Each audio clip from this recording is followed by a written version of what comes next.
ကဲစပြီးတော့သွားပါပြီဒါ Time City ကိုသွားတာပါဒါဘာသွားလို့တာလဲဆိုတာတငယ်ချင်းတယောက်ကပေါ့နော်သူ့ရဲ့ကောင်မလေးတွဲဆိုပြီးတော့ surprise gift သွားဝယ်ရပေါ့နော်ဘလဲနိုင်လေးသွားဝယ်ချင်တယ်ဆိုပြီးတော့လေ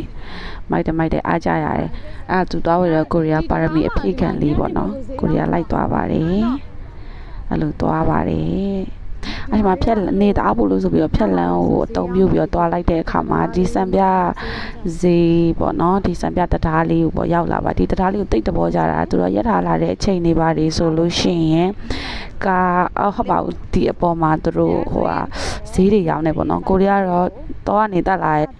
ကိုရီးယားတော့ကနေတက်လာလို့မလို့မမြင်ဘူးပါဘူးအဲ့ဒီဟာလေးတဘောကြပါတယ်ကဲသွားပါပြီမှာတော့သားမျိုးတက်ချင်း1ဆက်အမဟုတ်ပါမှာပါလို့သွားပါပြီအမသွားပါပြီကားလန်နေကူပါတယ်ဘွားမှာကြောက်ဆုံးတော့ကားလန်ကူတာပဲသူနဲ့ဝေးရမှာတော့အဲ့လောက်ထိမကြောက်ပါဘူးကားလန်ကူရတာတော့အကြောက်ဆုံးပါပဲအဲလေသွားပါတယ်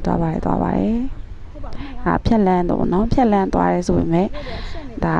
မစိုးပါဘူးလို့ရခီးကိုမြန်ချောမွေ့နဲ့ရောက်ပါတယ်သွားနေပါပြီသွားပါတယ်မရောက်သေးဘူးအဲ့မရောက်သေးပါဘူး